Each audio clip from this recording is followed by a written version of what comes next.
This podcast contains strong language and adult themes. Listener's discretion is advised. Hello, and welcome to A Page Too Far, the show where each week one of us reads a book and tells the other all about it. Will it be bad? Will it be good? Let's find out. My name is Optimus Prime, and with me, as always, is my co-host, Shia LaBeouf. How you doing?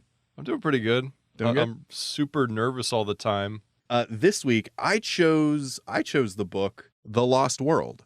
Yes. Not the Michael Crichton one. No? Okay. Nope, not the sequel to Jurassic Park. Okay. The one that was written in 1912 by Arthur Conan Doyle. Yeah. Sir Arthur Conan Doyle. I know nothing about the book, but I know what you're talking about. Here is the cover. Okay. See what you think. Oh shit, it's got dinosaurs. They're dinosaurs. Okay. Look, it looks very by the numbers adventure book.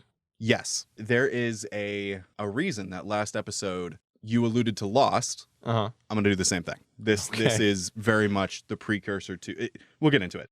The reason I chose it, I was looking for science fiction books from pre-1950s. Uh-huh. I wanted to see what they thought because I've never really read. I mean, I read The Time Traveler, which was different, but wanted to expand that. So this was like the number one book on the research list that I was doing. Right. Yeah. So that's why I picked it. It is an older book. A lot of things have been based on it. Mm-hmm. What I am about to tell you will not seem new. Okay. Right? A lot of this is done relatively better elsewhere. So the first thing that I want to do is bring out the opening line of the book. Okay. The first sentence. I'm ready. Because the first sentence is one of the I've told other people about this because we keep these a surprise, so you don't know this. Other people know about this and they all laughed. Right. So Okay. the opening line of the book, there is no preamble, there is no precursor, there is no foreword. Not in the book I read. It says, Mr. Hungerton, her father, really was the most tactless person upon earth. A fluffy, feathery, untidy cockatoo of a man, perfectly good-natured, but absolutely centered upon his own silly self. Well then, That is the first line. this sounds quite scandalous. We are jumping into this mid-thought, Yeah. it seems. Yeah, that's a creative decision. It is. Seen it happen. Yep. Nope, totally. So this is set up like a journal or a compilation of letters, kind of similar to Dracula in that format. Uh-huh, yeah. Except Dracula has a lot more precise dates and that sort of thing. This is really just by the books and then, this is how I'm going to frame it. Yeah. Or similar to Sherlock Holmes, right? Same guy. So it's similar to like the diary entries of John Watson. Right, okay. So the book opens with that line, and we find out our hero, we don't know his name until later. His name is Ed Malone, or That sounds- Maloney, but I say Malone. It's probably Malone. Yes. Ed Malone is sitting with a woman and her father. Okay. Her father being the aforementioned Mr. Hungerton. Right, the silly cockatiel. Yes. Ed is mid-thought, thinking about how beautiful this woman is, Okay. and they are just enjoying spending time in each other's company. They clearly know each other. Not in a relationship or anything. Not in a relationship. He opens his mouth after coming to the conclusion, I want to court her. I want to see So he opens his mouth And he then opens his puts his mouth. tit in his mouth. his tit. Her tit. Yes, he puts his own tit in his mouth. That's what I meant. Yes. How'd you guess? No. Her father gets up and leaves, and he opens his mouth to ask her a question. Okay. And she says, hey, Ed, I know you're about to propose to me. What if you didn't? That's really presumptuous. She was right. What? Wait, well, okay, hold on. Yeah, I thought you said he was just interested in courting her. He wants to make it official. And back in the day, if you courted someone, it was with intention to marry. You were as good as proposing. That's the same as an engagement? Because I don't know. I don't think it was quite engagement, but I think they used those synonymously because there was no just dating. Right. There's nothing casual about it. Right. You had are doing full this intention. exactly. Oh, okay. Exactly. Gotcha. So he's opening his mouth to ask her. She interrupts and says, "Hey, whoa. What if you didn't? What if? Let's think about this for a second. Yep. What if you just didn't Mm-hmm. and you fucked off and didn't talk to me anymore? Kind of. Is that really what? Oh my Kind of. God. She says, no, I'm not interested.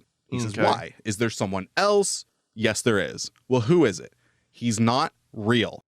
She then goes on to explain she's in love with an idea of a man. She has an Oh. image in her head of what she wants, Okay. and she wants to marry someone like that. Gotcha. Okay. This person is renowned for his deeds, Okay. does heroic things. He is manly. Okay. He treats her like a woman. Was he not? I'm just saying, so in his musings, Ed thinks to himself, I want a woman who doesn't look me in the eye and provoke anger. That's the only context that I have for that. What does that even mean? It doesn't come up again, but the only thing I didn't look into it. Yeah. But all that says to me is I want a woman who looks a man in the eye is a woman who will cause violence. Officer, Wait, whoa. I had to hit her.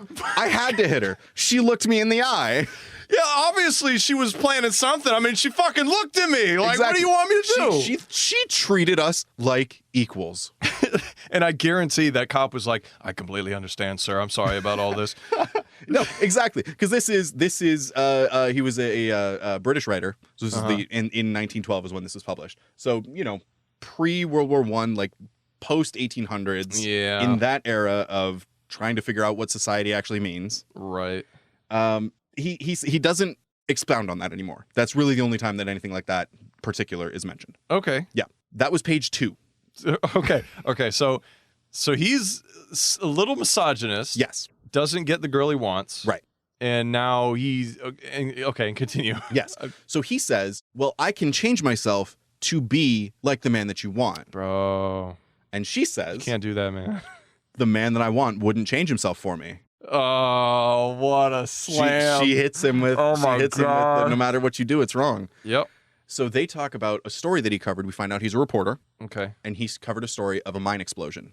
Okay. And she says, the man that I want wouldn't have just written the story. He would have gone down and helped those miners. Bro, that's not his job. His job is to write the fucking story, lady. You're right. But he counters with, I did. I just didn't think I needed to tell you. Oh shit. So he's actually got a horse cock. He just doesn't want to like. He just doesn't want to brag about it. Yeah. He's like, I didn't think it was relevant to the situation. I mean, Yeah. I helped. Everything was fine, but it didn't add to the story, and I didn't tell you. Yeah. Also, I'm being too vulgar. I need to pull it back. A little bit. Yeah, and a little over the top. Little bit. So he says something along the lines of like, I do things all the time. I just don't brag about them. Mm-hmm. Right. The conversation here takes a complete 180. Okay. All of a sudden, she's like, oh, you do? Oh, okay. Yes, I'm into you. Like, yes, we can make this work. But no. It was out of nowhere. So she's a psycho. Yes. Or she doesn't understand herself. One of those two things. I mean, I think she doesn't understand herself. Okay. How old are they? Does it say? I do not recall. Are they like young though? He Like is, young I 20s? think he might be 23. Okay, that's understandable then. Yeah. That's So they're still trying to figure so things she's out. probably 16. if she's lucky. Yeah. He is into this obviously because now she's into him Mhm. and he wants that. Mhm. So he says, I'm going to go make a name for myself and then I will come back and we'll get married and you can Okay. have the man of your dreams, which I've always been, but now you'll know. Okay. Right.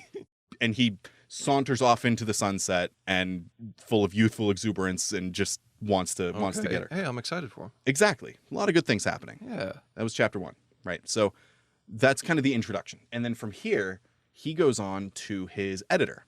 Okay. And he asks his editor, he says, hey, do you have any jobs for me? The more dangerous, the better. Okay. Because he's looking to make a name. I mean, I wouldn't clarify with dangerous. I would clarify with, I don't know. I guess dangerous is the best way to describe it. He wants to be the hero. But, I mean, there's different types of danger, though. Mm-hmm. There's like danger where it's like there's no one to save. You just might die. Right. So like, I don't Like know. investigating a coal mine explosion. Yeah, it's like we need you to like go to Mars and just write about how it is on Mars. It's like, Yeah. Exactly. yeah. But no, his editor says, we don't really have anything. Oh, wait. There is one thing. There's a professor. His name is Professor Challenger. Just Does he blow up at any point during the book? in a way. Oh, I'm excited. We'll get to that. Did he have a teacher, like a high school science teacher, piggybacking at the time? No. No? Okay. It's a different kind of blow up. So, and we'll get to that right now. Oh, he gets blown. Okay. Yes. I get it. Yeah. By a T-Rex. Exactly. Exactly. He says, we want you to expose him as a fake. Okay. So this professor claims to have gone to South America Okay. and found a lost world, a world that exists outside of evolution. So evolution is this new, again, 1912s. Right. Like evolution is this new theory that is being accepted. Right. And in the scientific community, this guy is claiming it's false because he found a place where creatures exist that don't change. Anywhere else, that haven't changed. Okay. Exactly. I mean, let's move on. Yep. Let's move on. There's a question of, do we want to get into this? The answer is no. Yeah. there's issues with that, Yeah. but okay. Yeah. Yep. So Ed goes to a contact of his who is another professor who knows Challenger professionally and says, do you think you can get me an introduction? And that professor says, absolutely. He's not going to want to talk to you, though, because you're a reporter. Right. And he assaulted the last reporter. Okay. I believe the wording is that he bludgeoned another reporter's skull with a telephone. A telephone. A telephone. That's metal as fuck. Uh-huh. Wait, I want to know, was it just the earpiece or did you rip the whole thing off the wall and like Based on reactions, I wouldn't be surprised if he ripped the whole ensemble off the wall. Yeah, that would be or maybe did they have like the cradle phones at this time? Or was it too early? I think it's too early. I don't know. Because he could, if it was just like a little cradle, he could have picked it up pretty Picked up easily. the receiver and Maybe. Yeah. It could have been. Yeah, okay. I have no concept of when the phone was actually invented. I don't either. That's really bad. That's pretty bad. Yeah. So he uses this contact and he says, well, I'm going to write him a letter talking about a lecture that he did, I think in France, that has been translated. Right. And he reads that transcription and says, I'm going to write him a letter and ask him questions about that to get an audience with him. Sneaky, yeah. And he throws in he doesn't understand a word. Okay. So he phrases this letter and formats it using scientific words and things that just barely make sense. Dude. Okay. So his contact reads it. He's like, I'm not sending this. Yeah. He's like, no, send it. He's, okay, whatever. But he's not going to respond. He responds. Okay. Did he respond with go away? He responded with, we should meet sometime. Come to my house. Okay. Bring this letter with you. And I'll meet you. He's going to kill him. He's going to kill him. He's going to kill him with a phone. The wording that the professor contact gives him is to be careful because he is a violent, dangerous, cantankerous character. Oh my God. Hated by everyone who's come across him. Okay. That's great. Yep. So he receives word back that Professor Challenger agrees to meet, and he says to bring the letter with him as proof that he is the person. So he goes to the house. The letter also says that the professor wants to correct him on a few points. Which at all the points. Everything. Yeah. Which at this point brings up Cunningham's law. You know, the best way to get a right answer on the internet is to post the wrong answer. Yep. Yeah. That's how he got his audience. Interesting. Yes. So he arrives at the house in time for the appointment and meets the professor's wife as he's walking in. Okay. There's a butler who takes the letter and says, okay, come this way. And the wife comes out and says, hey, have you met my husband before? He says, no, I haven't. She says, well, if he gets violent, run. If you can't run, hold him off until I get there. Hold him off? What, with like a chair and a whip? What the hell? If he starts throwing furniture, get out. Oh my God. Wait, the first one was run. The second one is if you can't run, hold him off. And then the third one is, again, run. I'm kind of paraphrasing here, but yes. Okay. It is just like, there's levels of, okay, you should leave versus like, no, get out. Okay, I get you. It's Yeah. like politely leave versus do whatever you can to get out of there. Right. Okay. He says, well, that's weird, and continues on. Okay. And meets the professor. Dude is jacked. Like, Okay. huge. Giant beard, big guy. Okay. And he's loud as well. Those are his two big characteristics. Big and loud. Big and loud. That's Professor Challenger. As you might guess by somebody who tends to violence in that way. So the professor wants to work with Ed. Okay. And he wants him to understand the errors that he made because his goal is if Ed can understand this moron, then Ed can help him in a way translate his discoveries into ways that young people will understand. He wants to breach the young crowd. Yeah, okay. Ed is not a scientist. Obviously. Challenger suspects this.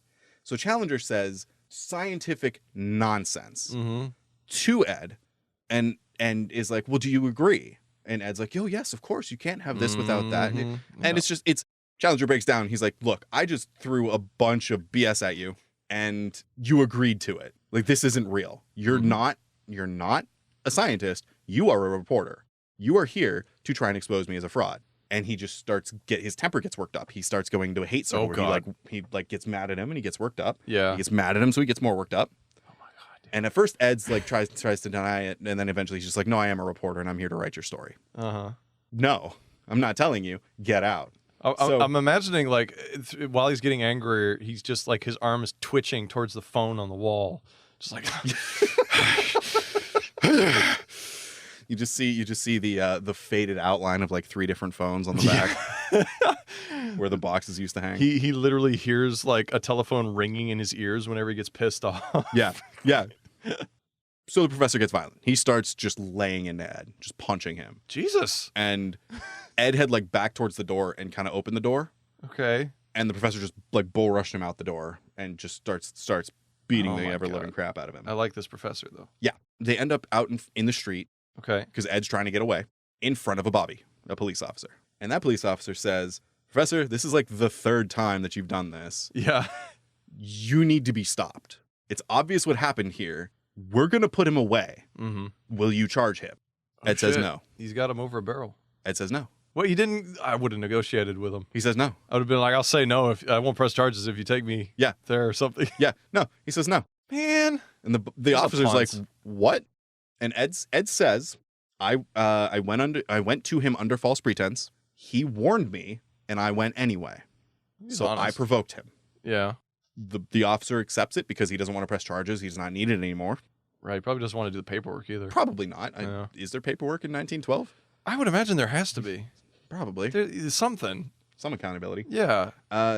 So the Bobby leaves, and the professor says, he just kind of looks at Ed, says, come on in, and he invites him in. And now he's friendly towards him, right? Because he didn't put him away. Yeah, I did him a favor. Exactly. The wife, whose name is Jessie, nice. Comes over and starts berating the professor. He's like, he was a perfectly nice young man. Like you gave. Oh, and Ed has like a huge black eye. Well. He's like, you gave him a black eye. Like, what did you? And she doesn't see Ed behind him because he's huge. He picks her up and puts her on top of a shelf 7 feet in the air. What the fuck? How tall is the ceiling? I mean, Victorian houses, they're Victorian ceilings, probably 10 foot, something like that. Wouldn't she like? I mean, God, that would have to be like what, like over 10 feet? Yeah, for her not to bump her head. I mean, who knows? Maybe she hit her head, maybe she didn't. It's also adorable though, because she can't get down. Exactly, and she's screaming, let me down, you brute, like you monster," and he's loving it. Yeah, that's great. Yeah, I like this guy. He can do whatever he wants. He makes her say please. That's adorable. So he lets her down, and then they go into the professor's office. She sees Ed and realizes like, oh, he's still here. Things have changed. So the professor lays it out. He says, I like you. You didn't turn me in. I'm going to tell you about my trip, but you can't write it. You can't tell anyone unless I give you written permission. Wow. That's a hang up. It is a hang up. This reporter is being told a story that he can't publish. But he's going to anyway. I know he's going to do it. It always happens. We may get there. He says, you can't do it unless I give you permission, and I'm never going to give you permission, just so you know. Okay. Yeah. So I went to investigate around the Amazon River. It's always the Amazon. It's always. See, that's what I'm saying. Like, there's things here that are stories that have. Well, it's probably because it's like one of the most remote places. Exactly, and this is 1912. Like the edges of the map are being filled in. Yeah, that's one of the last places that's super inaccessible. There have been rumors of like cryptids that live down there, and he investigated the Amazon. He found the body of an American from Detroit. Okay, like in this inaccessible area. Oh, okay. Yep. I thought you meant like not in Detroit, like around where he lived. He just found a body and he was going to do something. No, this is in the Amazon. Okay, he found a body that shouldn't have been there. Shouldn't have been there. Right. There were guides who like took him around and everything, but he found this body in that American's journal. In that journal, there was an image of a giant rock Okay. and a giant creature. And Ed assumes that these were, I mean, this American had died. He assumes that these were in a drawn in a drug-induced stupor or something like that. Because Yeah. giant rocks don't exist. I didn't understand that. I don't understand why the giant rock is such a mystery. Also, Because how does he know it's a giant rock? Did he have like measurements? My understanding of it, so they go into that about the creature, but the rock, I believe, is like a sheer cliff that just encompasses almost like a volcano, like how it's circular like that, but it's sheer. You can't climb it. But like sketched out, what is that supposed to look like? I don't know. And how does that translate to scale? I don't know. The creature had a man in front of it, Okay, that makes sense at least. but it couldn't have been a man. It had to be a child because the creature was too big. Right, yeah. Yeah. Naturally. Yeah. They describe it, I think it was a stegosaur. They're pretty big. They're pretty big. But I believe that was the creature that was drawn on this page. They didn't name it as such, but I think they said it had like plates down its spine. It's the beast. Yeah. The armored beast. Yeah. Ed assumes they were drawn in a drug-induced stupor. The professor says, no, there's an account of a stegosaurus. Oh, they did name it. There's an account of a stegosaurus. The professor then hands him a bone. He says, this is a dinosaur bone. Oh, actual bone, not a fossil. Actual bone. Actual bone. Bone. That would blow your fucking mind if that happened. If it was a dinosaur bone. Right. The professor's the only one claiming this. Ed's a journalist. Yeah, so he wouldn't know. He has no idea. Uh-huh. He's like, what if it's an elephant bone? And the professor's like, well, don't be stupid. There's no elephants in South America. Like, bro, what if this didn't come from South America? Yeah, superb there. You see the flaw here, right? Yeah. Yeah. Giant bone. So the professor says he went and hired 2 natives as guides on the journey. He took a camera. Great. All of his photographs were destroyed except for partial images of 2 That's pictures. not great. Yeah. I would guess this story was told about Bigfoot because that seems to always happen on Bigfoot. It's I'm like, saying. we took a bunch of pictures, but we lost the footage somehow. Yeah. I don't know how it happened. Yeah, no, the camera equipment was destroyed except for a photo of the large rock, Again, which what- this guy had drawn how- in his how- journal. But again, what's the sense of scale? I don't know. It's That's a big rock. I think the professor may have told him, like, this rock is massive in size, something like that, Yeah. but there's nothing distinguishing that. Bro, it's a really big rock, bro. It's like Exactly. imagine a big rock. It's like bigger than that, bro. It's crazy. And then there's a photo of a large flying dinosaur. I hate to keep saying this, Mhm. but again, how do you get a sense of scale from one photo without any The reference? professor brought a body. But the body of the dinosaur He brought a body back with him. of the dinosaur. Uh-huh. Okay. Except he This- lost it on the boat ride home. The-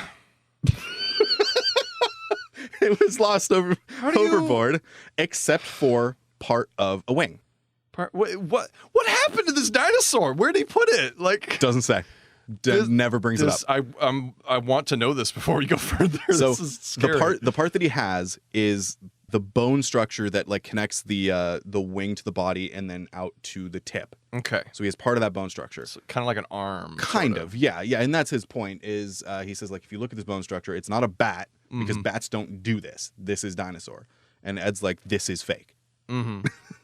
As any sane, I mean, I'd be careful with that guy. he's already cool. Still, he's cool. Still, I'd it's be fine. like, all right, dude. Nah, it's fine. Whatever. It's okay. It's fine. Ed's convinced. Wait.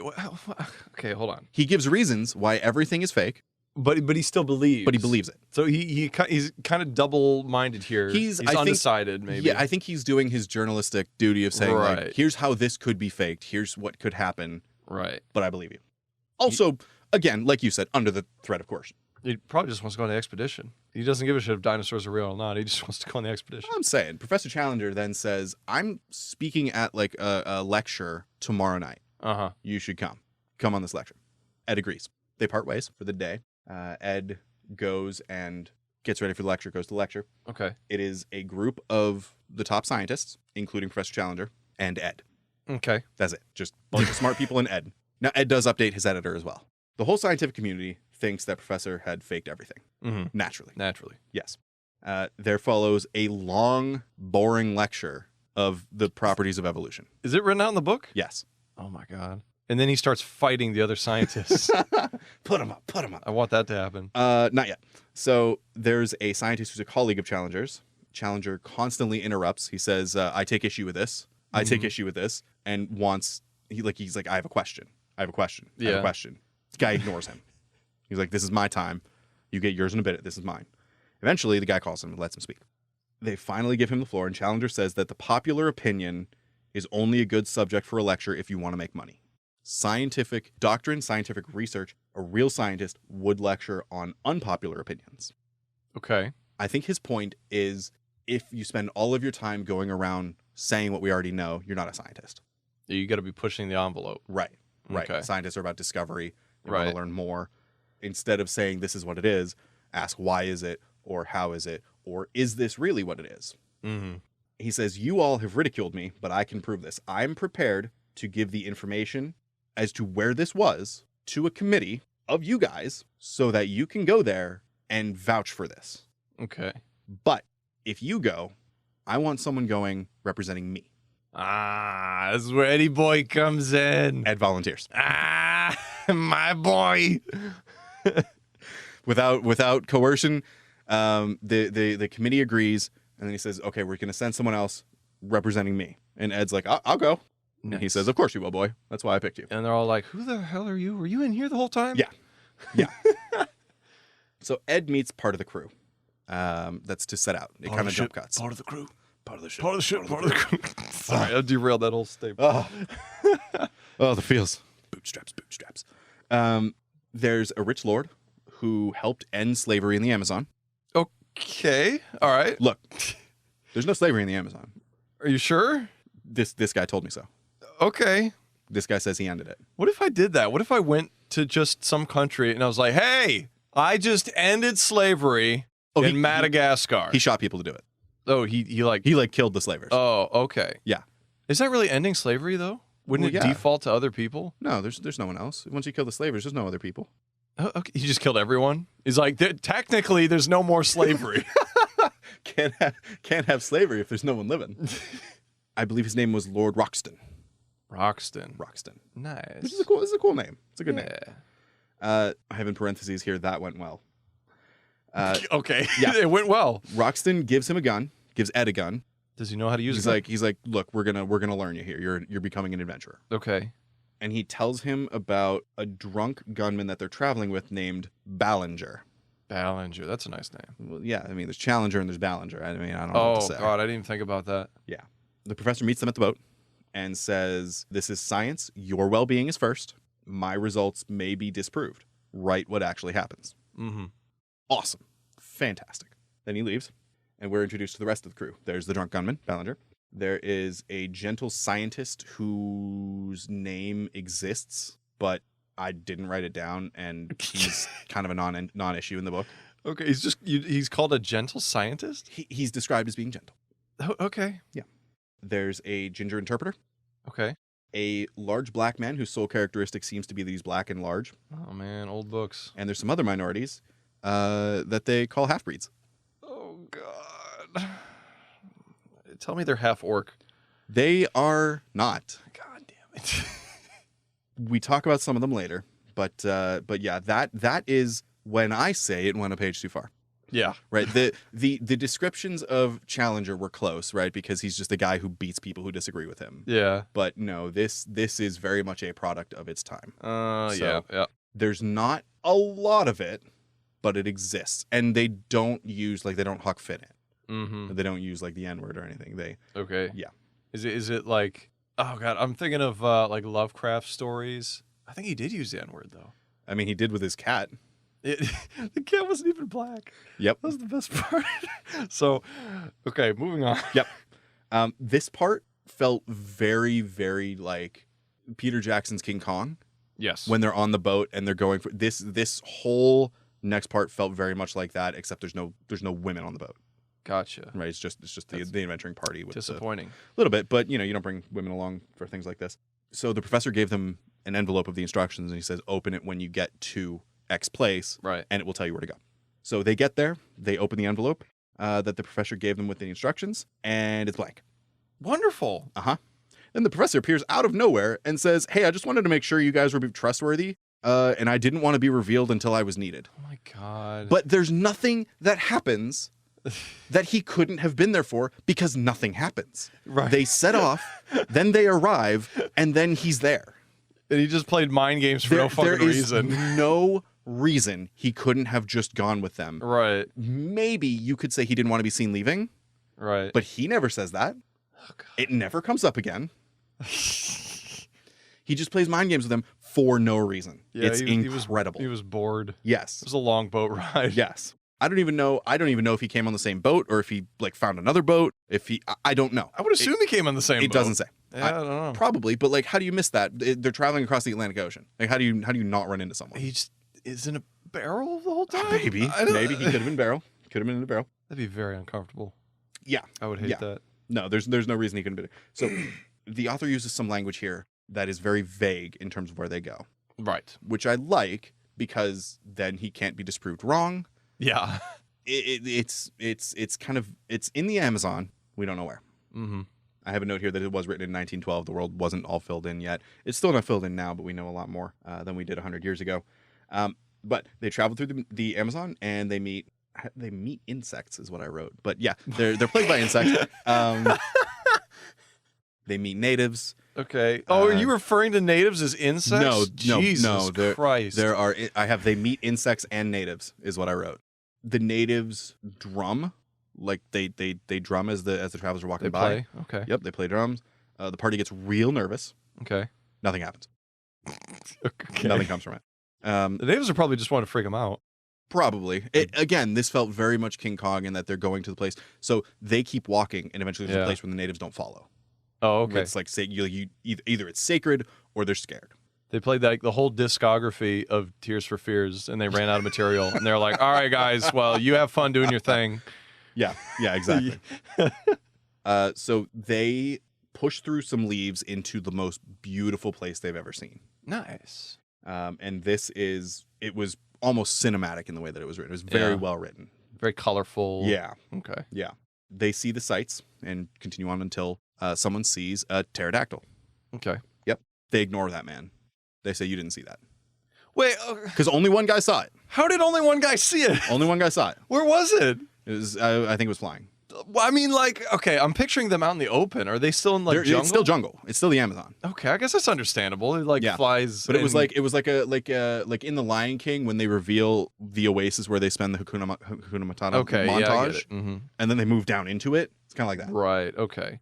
I bet that one guy that they're like, you didn't see anything. He probably cuddled up to Challenger, and he was like, yeah, okay, I get it, man. I'm sorry. Yeah. No. And I don't recall if that was because they brought some labor, some helping hands with them. I don't recall if it was one of them or if it was an actual. I think it was one of them. I don't think it was anybody. Oh, so, I don't think it was a named person. Okay, I was gonna say okay. So so they all probably ignored him. Yeah. Like, poor guy. Yeah, exactly. They press on. Then the chapter breaks. This is chapter 9. Okay. And I only bring that up because again, it's written like letters.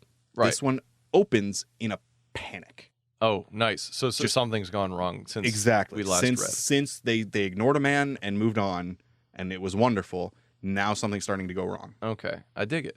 It starts with who would believe this, and all I could think of was Retro Scratch, freeze frame. Now you're probably wondering how I got here. God, it felt so much like that. Yeah, it reminds me of The Martian.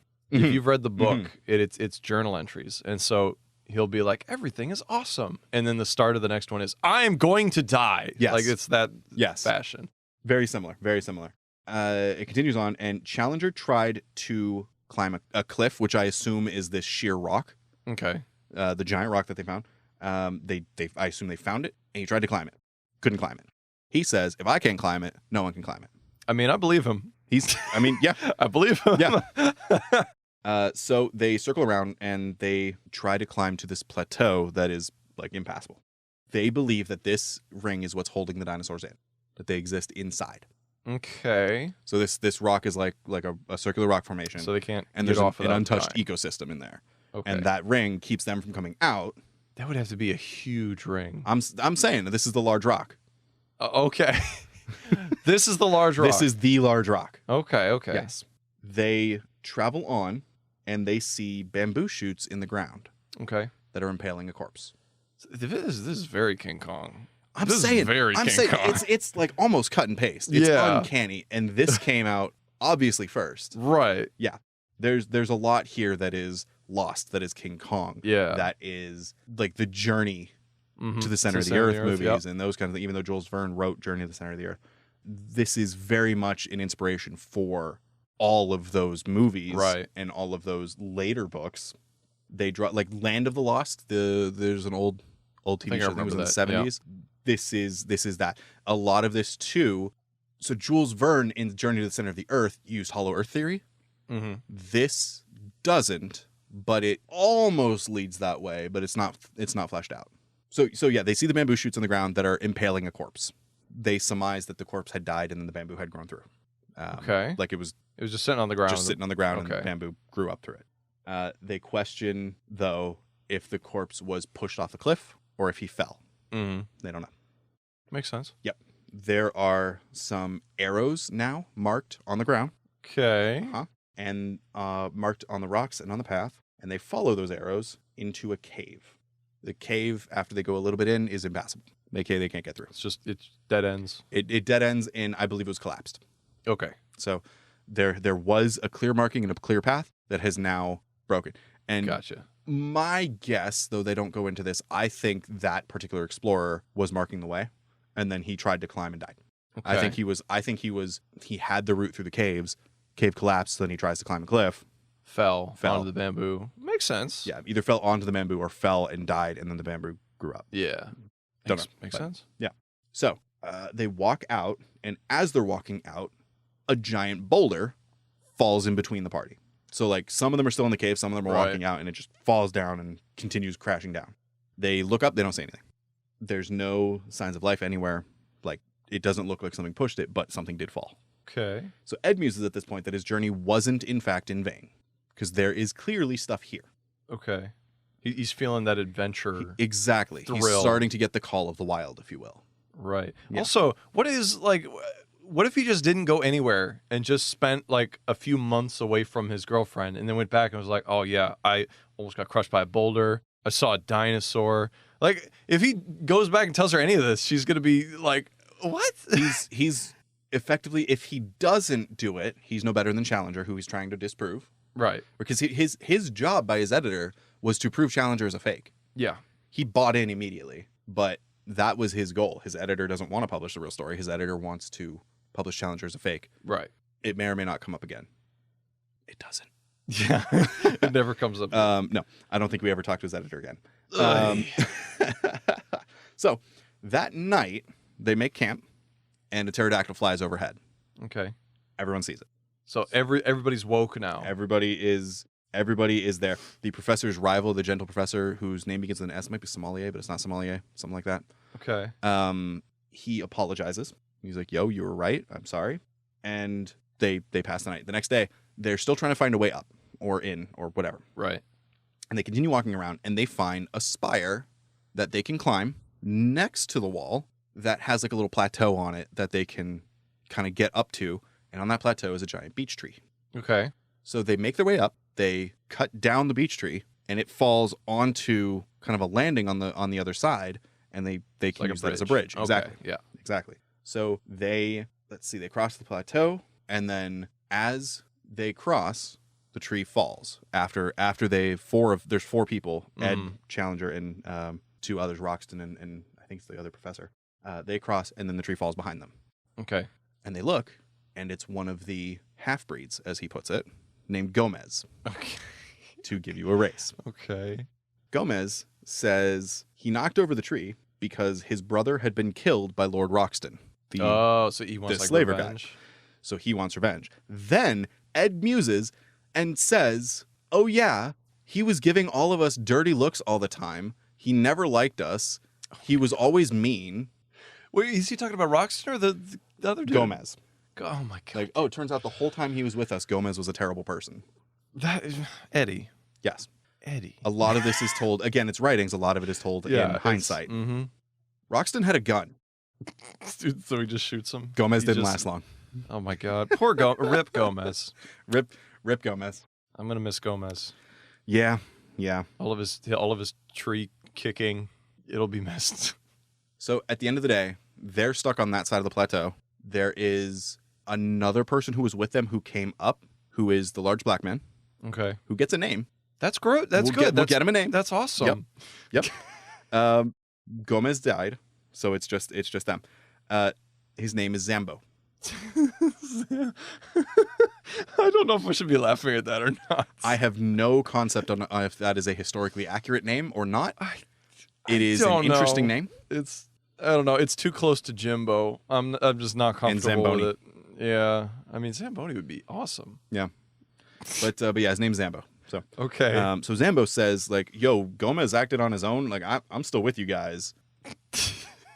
I have a rope and I have a pack of supplies. Right. So I'm going to, like, swing this over to you and we'll figure out what to do. So Zambo supplies the party so they're not stuck up there with nothing. So did he assume because he is not white like Gomez that they would just leave him behind? Right now, the 4 people are stuck on a plateau. Yeah. Zambo's on the other side with the beech tree. Zambo's the only one with the supplies because he was carrying them when they crossed and he was going to follow. But Gomez moved the tree. So he, as the one with access to food and everything, still wants to help them and gives them supplies so that they can last the night. It sounds like he's clarifying that he's not with Gomez, but why would they think he was with Gomez? Yeah, no. He doesn't clarify why, but he just says, like, no, I'm not with him. Like, Gomez is acting on his own. I would assume probably because Roxton had a gun and just shot the guy. Yeah, and he's probably just expecting that like, there's no reason to believe him. Bias. Yeah, he's like, oh, they're gonna think I'm in part of it or something.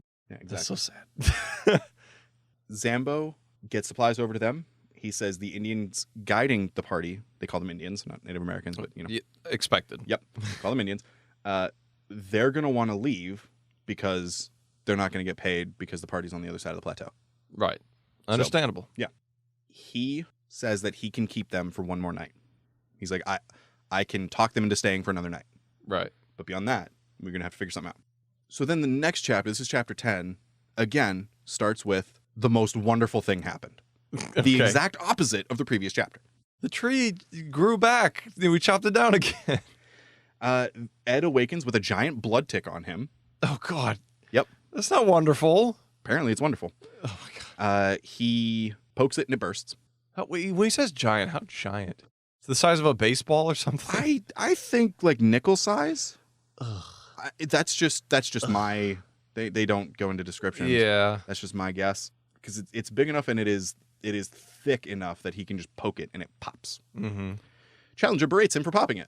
Yeah, he's like, that was the biggest blood tick. Like, you can't pop those. And Ed looks at him and he says, well, you can still study it because you got one right there. Oh, okay. And are they going to have to search each other for ticks? Is this where it gets hot and steamy? That's the end of it. Oh. He's just like, so then the professor calms down. And that's all it is. All right. Oh, there's a lot of things in this that are just like one-offs. Yeah. And then never brought up again. Okay. Yeah, that's one of them. That happened. So they start investigating the plateau they're on. They find tracks. Okay. They find strange plants that don't exist anywhere else. Mm-hmm. The tracks, I believe, are three-toed. I think they're large three-toed tracks. So that's like, what's that called? Like tridactyl or whatever? Sounds right, yeah. So, yeah, it was three toes, something like that. Yeah. They find and correctly identify iguanodons. Nice. Yeah. So they have found multiple species of dinosaur that exist. Awesome. At that point, I'm like, mission accomplished. Let's just go home. Like, all right, we can Let's leave go. now. Yeah. So they're still looking for a way down, right? Because they're still trapped up top. Right. So they're still looking for a way down. So that's the motivation for the rest of this, aside from exploring the strange new world. Right. At this point, just like in King Kong, I found myself wondering, what's going to happen? What's going to go wrong? Yeah. When are those giant, like, insects going to crawl out of the walls? No. Yeah. Yeah. That is the creepiest scene. Yeah. They stumble into a swamp. Okay. A pterodactyl swamp. Wait. I'm sorry. I can't. Go on. I just hear All-Star in my head. That's all I hear. That's all I hear right now. I see some inflatable frog balloons. Yeah. They stumble into a pterodactyl swamp. So they see effectively, like, you ever seen a tree that's just filled with, like, ravens? Yes. Or, like, filled with birds? Yep. They see that, but it's pterodactyls. That's not cool. Horrifying. Yeah. Yeah. Challenger, they're like moving cautiously forward. Mm-hmm. Challenger just stands up and he's just like examining it. One of the pterodactyls sees him, lets out a caw. They all start freaking out. Okay. And they being the pterodactyls. And I think I missed it, but I think at this point Roxton fires his gun. What the dude? What?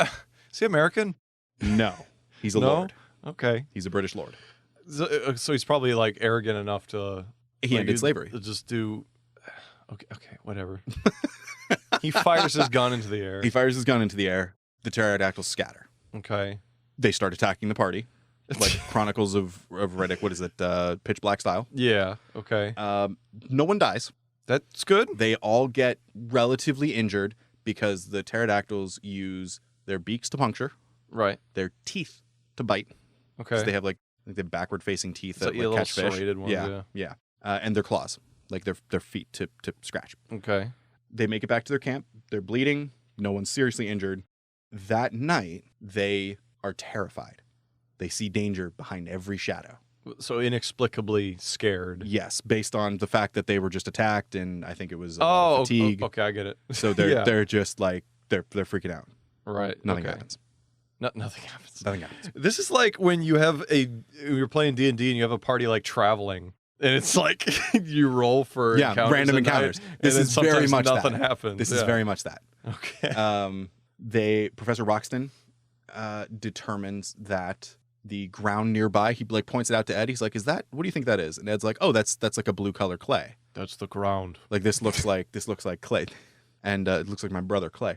And Roxton's like, no, you're right, that is blue clay. Like that is exactly what it is. I think he's just trying to like educate him, like give him a little By like asking him, like what do you think it is? He's like, oh, I think that's clay. He's like, oh, you're right, that is exactly what that is. so he has the bare minimum amount of intelligence. Am I wrong? I thought clay was like obvious. I don't know. Clay I mean, is clay. you can identify clay. Yeah, I mean, we know clay now. Do they know clay? Like, I imagine they could identify it in the 1900s, early 1900s. But Is there like clay in England? would the general layman know? It's a good question. I don't know. Yeah, I don't either. Anyways, But he's he points it out to him. He's like, that's blue clay. And Right. there's also, the ground appears to be volcanic. This appears to be volcanic. I wouldn't know that. I wouldn't know that. He goes on. There's a little more to it. Says, yeah, there appears to be like volcanic activity at some point. Mhm. So I feel like you say that about any part of the world. probably. There was volcanic activity here, sometime. At some I point. don't know. no. So they go to bed. Ed wakes up with a sixth sense. He's like, he just like middle of the night just wakes up, something's wrong. Okay. Uh, He sees dead dinosaurs. everyone else, shortly after, as in the next sentence, is awakened by huge screams Oh shit. Okay. and howls. And there's clearly a fight going on. Something is fighting something. Oh shit. We got a dino fight. Yeah. There is a long scream, and then eventually the noises die down. Okay. Then they see a shadow, and there's something kind of stalking the camp. Okay. Roxton, the clay guy who ended slavery, He shoots his gun. picks up a torch, Okay. and thrusts it at the thing. That's. I want to. For the record, I think it's a bad idea. Okay. But okay. It reveals a face that they describe as toad-like. Oh, I thought you were saying human face. You scared me for a second. No, Okay. not So. human. No, large, Right. carnivorous, Okay. toad-like face. Are toads carnivorous? I guess they are. This face looks carnivorous, Okay. and also toad-like, Okay. large teeth, like that kind of thing. It backs off Okay. because they just have fire thrust at it. Best I could tell, based on the description, was it was like either T-Rex or an Allosaurus, something like that. Would a T-Rex back off? I don't know. I wasn't there. We actually literally don't know about anything Yeah. about dinosaur No, behavior. we have no, and neither did he. Yeah. Neither did so- Arthur Conan Doyle. I think it was something. I think it was maybe like an Allosaurus, like a smaller. It was something that walked on its Carnivore. hind legs and was Yeah. carnivorous. Yeah. They find out in the morning that the cries came from one of the iguanodons Okay. that had been torn to bits, like shredded. Yes, of course. Mhm. They then identify that they think it was an Allosaurus. I'm just gonna say it. I was right. Allosaurus. Just throw that out there. They continue on their journey. They see many more amazing creatures, including a large purple-black snake that never comes Okay. up again. Okay. A quote deer the size of an Irish elk. End quote. Of course. So an elk. I guess. Although I think Irish elks are mythical elks that are supposed to be larger than. Really? I think. I'm double checking this right now as we speak. I didn't know that. Giant deer or Irish deer is an extinct species of deer, the largest deer that ever lived. About 1.5 times the size of him, the height of a man. So, a big elk. Big elk, large elk. Yeah. So a deer that size, which again I would just posture as an elk. Right. But it's like the size of a moose almost. Right. They see randomly off in the distance an ape man, a missing link, as they define it. They saw Bigfoot. Not Bigfoot, shorter. I'm calling him Bigfoot. Okay, fine, medium-sized foot. So yeah, Littlefoot. They also see a lake, Okay. which Ed names Lake Gladys after the girl back home that I never named. Shouldn't that be like a committee decision? So Challenger's there, and he's like, oh, you should name it. And Ed's like, well, what if we named it Lake Challenger? He's like, no, I'm naming something else after myself. Like, I'm not naming a lake after myself. That's pretty good that he already has a slot for Exactly. his name. He's like, no, that's going for something else. So Saving it. Yeah, exactly. You can't name it. Not like Alexander the Great that named every city the city of Alexander. Right. Yeah. So Ed says, okay, well, you put me on the spot. Lake Gladys He's gonna regret that. never comes up again. That bitch is gonna be with another guy when he gets back, and he's gonna be like, "Fuck! I named a lake after her." There's God a damn lake in it. the Amazon named after you. Yeah. Um, You bitch! You don't deserve it. so that night, Ed goes for a walk. Okay. He's just like, I've kind of gotten to lay the land. The camp's in the same spot, so they're kind of exploring as they go, and then they return back to home base. I feel like he learned nothing because they had a big dinosaur torn to pieces. Mhm. They've already been attacked. Mhm. There's a missing link thing out there. Mhm. Just What could go wrong? don't go for walks. What could maybe. go wrong? I mean, I don't know. I can't think of anything actually. So Yeah. fine. Okay, he's Yeah. going for a walk. That's what I thought. So he goes for a run. He a walk. He passes by the pterodactyl swamp, but he kind of skirts it. Okay. He discovers a tar pit nearby, like a boiling tar pit. Okay. Cool. He wonders at the animals that he sees at night. He's like, oh, this is so cool. There's a huge deer again, Stegosaurus. How can he see? It's like night. It's night. I imagine light by the moon and the stars because Maybe. there's no light pollution. That's true. It'd probably be a lot brighter. Yeah. And then he turns back to the camp. He encounters a carnivore that was hunting for him.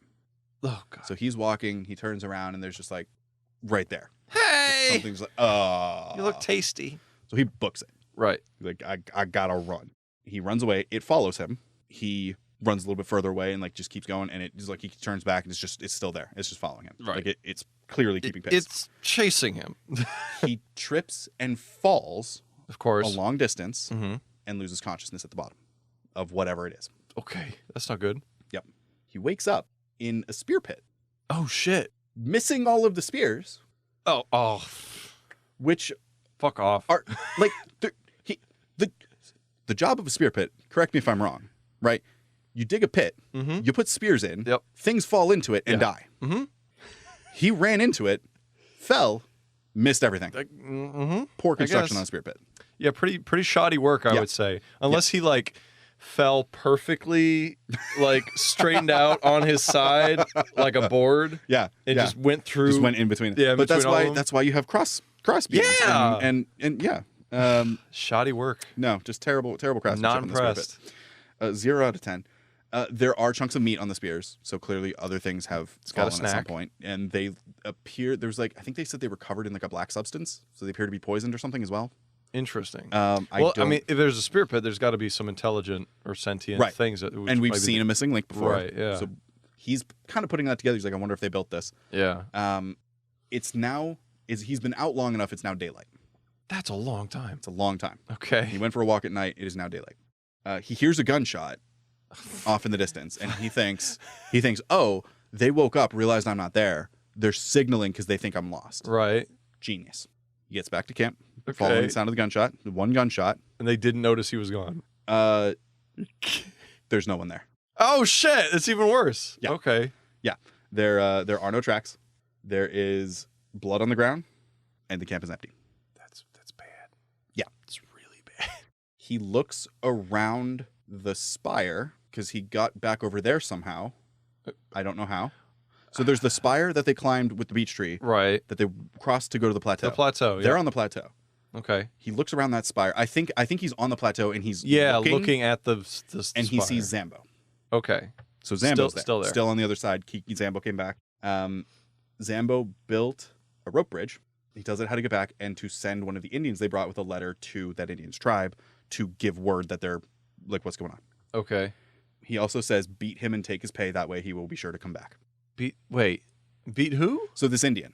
Beat the Indian. Beat the Indian and take his pay, because if you take his pay, he's going to come back for it. Otherwise, he won't come back. Oh my God! But Eddie! this is Zambo saying that. Oh, that's Zambo! Zambo! I was a fan. He says, I know how to work these people. You just beat them and you take their money, and then they come back to you. Look, I know the tricks to the business. You got to beat the shit out of them, and then they'll do what you say. Exactly. God damn, that's a cold motherfucker. Yes. That's like pimp energy. Yes. God damn, Zambo. So the Indian disappears into the sunset. Okay. It's now been sunset. I don't know. After being Time's beaten? Weird. Allegedly. Okay. We don't get the details. What if he overheard? He was like, just like threw his money. I was like, all right, man, just please, I'll do it. Fine. Yeah. Lord Roxton appears early the next day. He's clearly wounded. He's weary. He says the Ape Men kidnapped them. That's awesome. I'm looking forward to this. Mm-hmm. Wait, by Ape Men, was he talking about actual Ape Men, or is he just being racist again? This is the missing link. Okay, The so people it's who are actually actually Ape Men. Ape Men. Okay. Yes. Which that is the only description they have for them. Still racist. Understandably racist. Yes. I would probably be equally racist to an unknown sentient species. Yes. So the Ape Men had a village about 3 miles away. That's really them. close. They were the people at the camp were tied up. They were fed fruit. They found out that there are human natives as well. So there's the Indian tribe that escorted them. Right. There's another tribe that lives on the other side of the Plateau from the Ape Men. Okay. That tribe and the Ape Men are constantly at war. Of course. Yes, Yeah. as you do. Yeah, so the humans live on one side, the Ape Men live on the other, and they distinguish that humans and Ape Men. Okay. The Ape Men took the Indians that they captured along with this party. So they had some Indian prisoners of war as well. Right. They took them to a cliff with bamboo shoots at the bottom And and rocks beyond those, Mm-hmm. and they chucked them off just to see what would happen. Have a nice trip. See you next fall. Yeah, exactly. They were impaled on the canes. Of course. Yeah. Yes. They had primitive weapons. So Roxton, genius that he is, just broke out and Okay. ran to get the guns. What guns? So they had guns, right? The camp had guns with them. He gave It Eddie wasn't a gun. just the one gun the one guy no, had? Roxton had a gun. He gave Eddie a gun. Oh, yeah, you told me. Okay, yeah, they Yeah. have guns. Okay. They haven't used them yet, except Roxton shot at the pterodactyls Okay. and shot Gonzo. And also shot or the Ape Men that captured him, I guess? Because Not yet. there was, well, I mean, there was a gunshot that he heard and he thought they were signaling. yes, he shot at them. Okay. Yeah, I don't think he killed any, but he shot at them. Yes, so they had guns back at the camp. Roxton thinks if I can get a gun, I can free my friends and go about my day. So he, on his way back, ran into Ed, and that's where we catch him. They march back to the village. No, I'm sorry. They march back to the old camp. Right. They find some Ape Men nearby. They grab the guns and make their way to the village. So there's Ape Men nearby. They kind of ignore it, kind of sneak their way into the village. Okay. The king of the Ape Men is a just stock carbon copy of Professor Challenger. Just looks exactly like him. Yeah. Um, He's his long lost brother or something. yeah, I believe the word he uses, he says he's a parody of Professor Challenger. So it's just like Parody. like That's like, God, the same thing, but Ape Man version. it's a little cutting, though, calling him a parody. He's not a human. I guess not. He's an Ape Man. That's true. Yeah. Summerlee is the name of the gentle scientist. Okay. Yes. So the Ape Men throw some more Indians over the cliff. They pick up Summerlee, and Lord Roxton shoots the king. Okay. So That was easy. I'm saying, right? Ed and Roxton just start gunning him down. Right. The party runs, and they run with some of the human natives who were captured as well. Okay. They rescue them, and they just book it, and they start shooting the Ape Men following them. And they camp for the night in like a cave. Mm-hmm. They wake up, they walk out, and they stumble into a trap set by the Ape Men where there's a guy on the ground with his head like torqued backwards, like his neck was broken. Okay.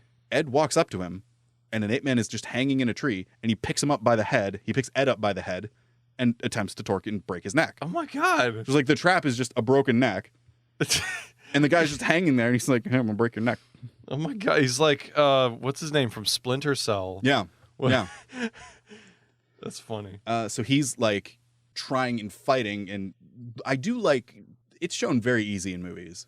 It is Yeah, no, it's allegedly hard. really hard to break. You have a lot of muscle around Yeah. your spine. Yeah. So he's struggling to Right. break Ed's neck, and Ed is like fighting him and everything, doing what he can, but the guy's in a tree and he's like leaning down to pick him up by the head. Yeah. Roxton shoots at him, misses. Okay. The guy just bolts. So Roxton shoots at him, misses. He runs away. Ed's safe, but his neck's a little stiff. Mm-hmm. Totally understandable. They keep going, and they're now being guided to the natives' village. Okay, they live on the plateau. Right, on the other side from the Ape Men. Right. Okay. They find the village. They are greeted with awe and respect because one of the natives that they rescued happened to be the chief's son. Well, that's convenient. Very. Yeah. So, awesome. The village wants to wage war on the Ape Men. Who doesn't? The party honestly. agrees. Yeah. And it's very much a similar situation where I think it was Professor Summerlee, I believe, speaks, or maybe it's Roxton because he spent time in the Amazon, speaks a dialect, and then they're able to communicate that way. Yeah. That seems to be a rolling theme in these movies, in these books. But the party agrees they want to destroy the Ape Men because they tried to kill them. They find nearby a flammable gas that's kind of bubbling up from the ground. They determine Okay, it's like a hydrogen. natural gas or Yep. something. Yeah. Yep. And Roxton points out more of the volcanic clay near this village. Okay. Awesome. They then go to fight the Ape Men. The Indians use bows and arrows. The Ape Men don't have anything like that. They're Mhm. slaughtered. Then the Indians move into, so best I could tell, this took place in like a field, and the Ape Men were charging at them. Yeah. Now they've advanced beyond the field into the trees. In the trees, the Ape Men are dangerous because the bows and arrows are kind of useless. It's all Okay. packed foliage. Right. So they start putting up more of a fight. Doesn't matter. They're still slaughtered. Oh. Okay. Yep. All right then. They don't let one Ape Man return to the village. It's just an absolute slaughter. The Indians throw the Ape Men over the same cliff. Oh, on the Mhm. nice. I love callbacks. Yep, that they'd used earlier. The Indians enslaved the Ape Men. That's not so nice. Not as nice. I thought Roxanne Is ended it- slavery. Is it weird that I prefer genocide over slavery? I don't know. Is there a better one? I don't think there's a better one. I think genocide has an answer, right? Like you did the thing, you can now either begin to atone for it or not. Right. Slavery is an ongoing condition. Yeah. They're Ape Men. Fuck them. Yeah.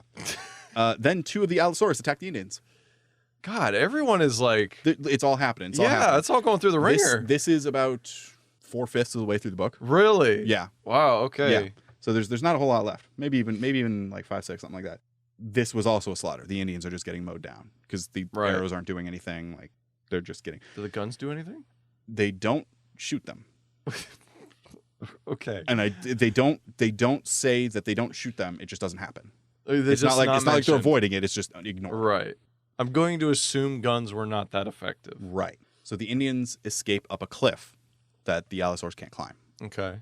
They have poison darts that they get, and eventually they're able to shoot down the Allosaurus with enough just concentrated fire. Right. Okay. So they kill both of them.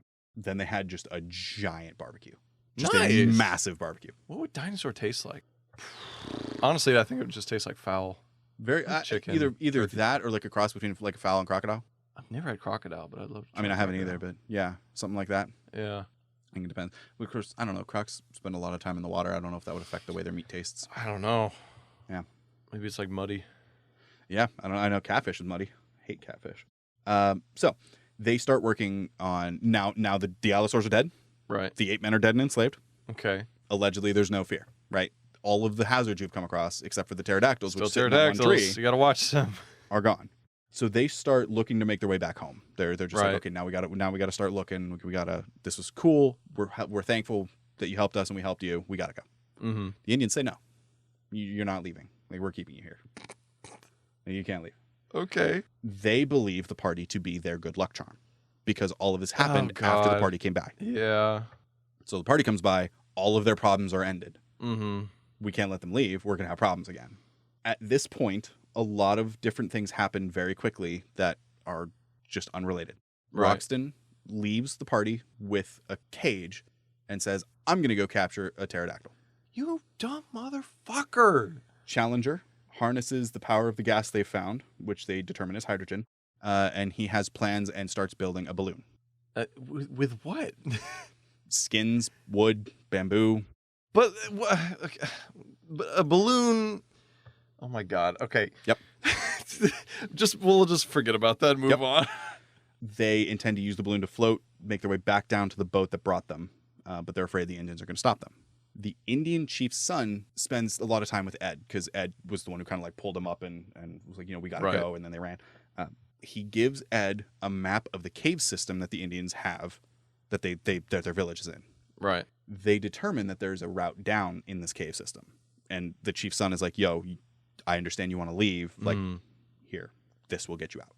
The balloon, as of the end of the second to last chapter, has nothing to do with anything. They just drop it and they don't... Never comes up again. That's wonderful. He's like, I'm going to build a balloon.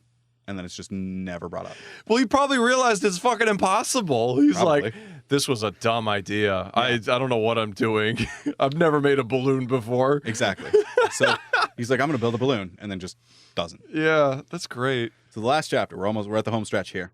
They come back to England. They're Hold up. So they went through the tunnels that they had the map for. They did. I didn't include this because it was kind of boring. They went through part of the tunnels. They had the map. It led to a dead end. They realized they were reading it wrong, and they just climbed down. And then they got to the boat that was waiting for them.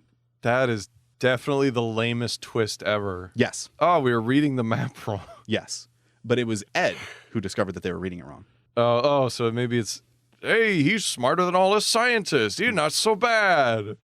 Our boy's getting a little confidence boost. Yeah, he's gonna get back, and then the chick is gonna reject him, and he's gonna be like, you know what? It doesn't matter because I found confidence in myself, and I know I'm a man. Potentially. Or he's gonna be like pathetic, and okay, we'll we'll see. So they have another lecture with the scientific community. They talk about all their discoveries. Professor Summerlee, who was one of the critics, is now on board. Mm-hmm. Nobody believes him. Okay, expected. So part of the literary device that is used on the trip back, he writes in the book, I'm not going to tell you about the trip back, reader, because it'll come up later. Okay. So then he goes into this. He says, people don't believe them. So Challenger says, would you accept it if you had proof? Yeah. And they said, yes, we would. So Challenger brings in with Roxton the baby pterodactyl that he'd captured. That the trip that he didn't want to talk about was the smell of feeding it all that fish. This is all in just a couple pages. He's like, I'm not telling you about the trip. Anyway, we went back and we had this pterodactyl, and that's why I couldn't tell you about the trip. Because the smell of the fish. Because it was awful. It was making noise. It smelled bad. Okay. It pooped. Okay. All right, man. Whatever. Look, it was the end of this book is the most incongruous, like just which I found a lot of Conan Doyle's writings to be. Yeah. I love Sherlock Holmes, and a lot of those, like, it's step by step for the first 3/4 of the book, and then the last quarter just goes off the rails. Yeah, I mean that's a a lot of Stephen King books. Is the endings are terrible. Yep. Like they're great up until like the last quarter, and then it's dog shit. Like it's day by day until he realizes he has to get a point somewhere, and he can't make this a 10 million page book. So they bring the pterodactyl. It breaks out of its cage and flies out a window. Yeah. Okay. They're like, close that window, but it was already too late, I believe is how it phrased. Did they show people before it flew out? So they're in the lecture hall, right, with the scientists. So they saw it fly away. They see it fly out. Okay. So at that point, they're like, "Oh, our bad." Wait, how did it get out of the cage? It broke out. How? It broke out. But it was in that cage for the whole boat ride. I would say it's pretty secure. Look, it broke out. I think what you're failing to grasp here is it was in a cage. Yes. It broke out of the cage. It broke out of an apparently really shitty cage that held it for the entire journey. Yes. Yeah, and then okay. Yes. So Ed is now back from his trip. They had the lecture hall. He was there. Now he's back. He goes to Gladys and says, "Gladys, last name. I'm back from my adventure." Okay. And she says, "That's not my name. Here's my husband." So she just gave him a fake name. So no, she had married. Oh, she changed her. Okay, because she got married. Her husband's name. She got married. I knew it. Yep, you called it. You called it in the beginning. Because any woman that's like only in the beginning turns and a the switch end, like that, it's such a red flag. Yeah. So she sent him allegedly. She sent him a letter that he didn't get. Ooh. There's no record of if that actually happened or not. She says she did. He didn't get it. I think she's a lying bitch. I think she is too. Yeah. So Ed is distraught, right? Because he's like, I did this to do this, and what did you do to win her heart? Right. He's like, are you some great adventurer? Like, what happened? He's like, no, I'm just an accountant. That's it. He's just an accountant. He didn't do anything. It's relationships. He wasn't adventurous. He was effectively what Ed was before Ed left. So if Homeboy had stayed, he might have had a chance. I don't think he would have had a chance. No, he didn't, because she made her intentions very clear, as in Right. leave, and then immediately married somebody else. Yeah, she just wasn't into him. That's just exactly. That's the whole thing. But Ed meets Lord Roxton. And falls in love with Lord Roxton. It remains to be And seen. they shot guns together. Roxton says, yo, that volcanic clay that we found, I've seen it once before, near a diamond mine. So here's 230 million pounds worth of diamonds. Oh my God. So he ends up rich. So he ends up uber rich, and he says, hey, this is awesome, but like, you should keep it, and we'll just travel the world together. What a bro. I'd be down for that. And they go off for their life of adventure. You know what? That's a good ending. It was a very good ending. It's a messy ending, but it's a good ending. Yeah. So that's the end of the book, right? He goes off for this adventure, and there isn't a sequel as far as I know. It's just assumed. I think there might have been a bromance there. A little bit. I think there may have been a little bromance. I think Arthur Conan Doyle had some suppression issues that he was trying to get out between Holmes and Watson, and between Ed Malone and Lord Roxton. Lord Roxton. Roxton, what a rugged Roxton. name. Dude could be like a Kingdom Hearts villain. Yeah, that's what I was thinking. It was Roxas. Yeah. Yeah. So the only people that died in the story were non-white people. Right. Okay. Right. Everyone else was cool. Everyone else had a was great cool. adventure. They got rich. Yep. Famous. Yep. Zambo lived. Zambo lived, but he didn't get shit. But yeah, he didn't get anything. He his last words were about beating an Indian. Yep.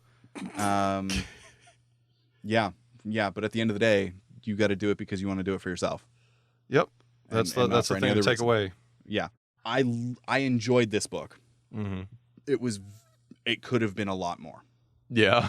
It sounded similar to Time Blender, where it's like things just happen. Yes. And It's then very much like going dropped. down the checklist. Yeah. That's and then they never happen again. Like, oh, this would be a good idea. Let's not flesh it out. Mm-hmm. But I think that's the problem with Arthur Conan Doyle, is that he writes short form. He doesn't write long books. Right. And I think he realized that the shorter the story, if I can make it short and sweet, then I'm going to do that. But then eventually there comes to a point where you need to elaborate on things, and you just can't. Right. Yeah. And I think it suffers from that. So we have here, as you may have heard last episode, if you listen to it, we have a rating system for our books. Mm-hmm.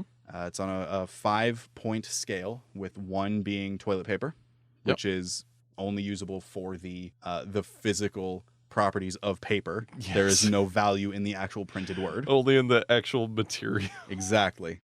There is shampoo bottle, which is it's there. It's something to read. You're never going to buy it, but it's just something that happens to be there. You pick it up. If you're staring at a blank wall, you can read this.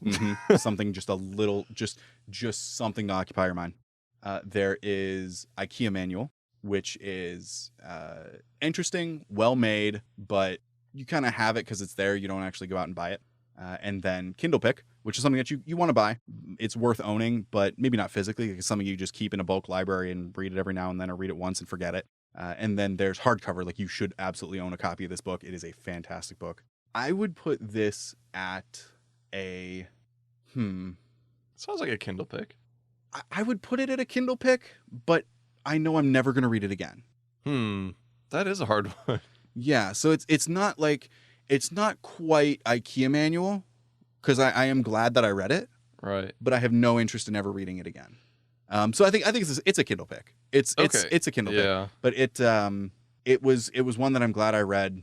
I'm not going to read it again. There's plenty of other things that do the same thing but better. Mm-hmm. Like The Lost World, the Michael Crichton one, which is very similar in ways, but does it relatively better. There's a guy named Zambo in Michael Crichton's The Lost World. There's a character that shares the same name, or maybe it's Roxton. Maybe it's Roxton sounds more familiar. Roxton. I feel like. I think one of the scientists' name is Roxton in Michael Crichton's The Lost World. But Yep, that is my summary of Sir Arthur Conan Doyle's The Lost World. Do you have anything else to add? No, it was entertaining for what it was. Yeah, It sounds like just a good old fashioned adventure story that's exactly what it was. with influences from the time to flavor the text, sort of. So Exactly, very much a product of its time. it is, and you can see how it's been extrapolated into other mediums Oh, since yeah. then. That I'm sure it influenced a lot of entertainment that came afterwards. Yeah. That's it. That'll do it for this episode of A Page Too Far. We have an email address. We realize that every book is somebody's favorite book. If we did your book justice, or if we did your book injustice, please let us know. Write to us. It is apagetofar@gmail.com. T is spelled T-O-O, so apagetofar@gmail.com. We will, again, be putting up socials, Instagram, Twitter. Eventually, we're looking to do a Patreon or something similar. Yes. We'll let you know when those are live. See you next time, guys. See you next time. We're not going to see anybody.